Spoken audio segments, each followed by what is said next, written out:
मैं थोड़ा सा है ना आपको फ्लैशबैक में ले जाता हूँ, 99 से करते हैं शुरुआत। 99 के इलेक्शन के ठीक 6 महीने पहले, 6 महीने बाद आपने क्या देखा बाजार में?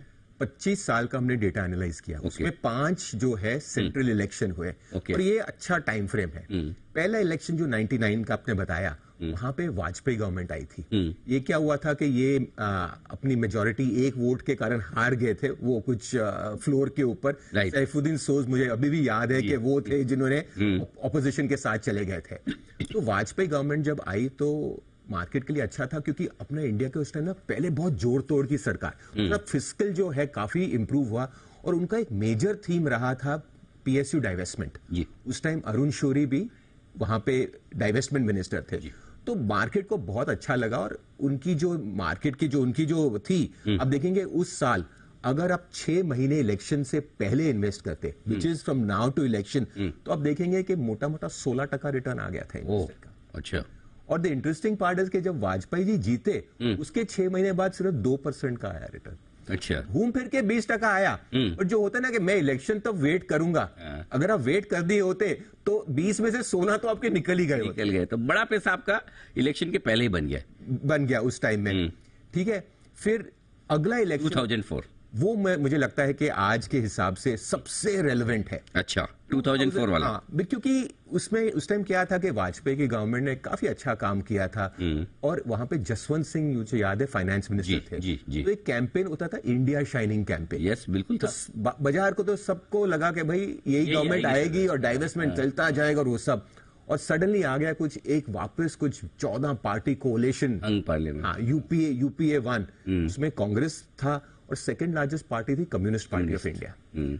मुझे अभी भी याद है अनिल के वीकेंड को कुछ डिबेट था, और वहां पे एक कम्युनिस्ट पार्टी के पॉलिटिशियन थे, उन्होंने बोला हम पहली चीज करेंगे, हम डाइवेस्टमेंट मिनिस्ट्री को बंद करेंगे। बिल्कुल ठीक बात है। और जब अगले दिन मार्केट खुला, मार्केट सर्किट डाउन खुला, नीचे सर्किट था, और वो आई थिंक 24-25% मार्केट घट गया। अब जो क्रिस वुड का 25% की बात कर रहे हो, वहां से आ रही है, एक्चुअली वो वहां से आ रही है। मार्केट 25% घटा, सही है, बट उसके बाद अगर आप 6 महीने खड़े रहते, at the end of the year उस साल भी 20% रिटर्न आया। मतलब अगर 6 महीने इलेक्शन के पहले, 6 महीने इलेक्शन के बाद, यानी कि अगर 12 महीने का समय ले तो 20% मार्केट, ये सब होने के बावजूद कि आपकी गवर्नमेंट जो आप चाहते थे वो नहीं आई, 25% मार्केट 25% घटा, पूरा रिकवर होने के बाद भी पैसे बनाए। क्या बात है, ये 2004 की। और ये बहुत रेलेवेंट है, क्योंकि आज सबके मन में यही है, सबको लगता है कि मोदी गवर्नमेंट बनेगी, अगर नहीं बनी तो और बनेगी दूसरी, अगर कोई बनी तो फिर जोड़ तोड़ से बनेगी। स्पाइट ऑफ दैट आपको एज ए इन्वेस्टर 20% एक साल में रिटर्न तो मिला। अब आते हैं 2009 में। 2009 के इलेक्शन में क्या वहां पे क्या था कि यूपीए 1 हो गया था, यूपीए 2 आई तो मनमोहन सिंह की सरकार आई। बट इसमें क्या है कि इंटरेस्टिंगली बहुत हाई रिटर्न आपको दिखेगा, 81% का। यहां पे सिर्फ अपनी पॉलिटिक्स की बात नहीं थी, ये था वो 2009 की 2008 में आप देखिए मार्केट क्रैश हुआ था, फाइनेंशियल मार्केट क्राइसिस। बिल्कुल। तो उसके बाद रैली हुआ जी। तो इसीलिए जो 80% रिटर्न आप देखेंगे लो बेस पर है, लो बेस पे है। और यही फैक्टर है कि बस ऐसा नहीं कि पूरी दुनिया हमारे इलेक्शन से ही लिमिटेड है, ग्लोबल फैक्टर्स भी है। ऐसा नहीं है कि बाजार में सब हमारा इलेक्शन और प्राइम मिनिस्टर से ही स्टोरी बनती है।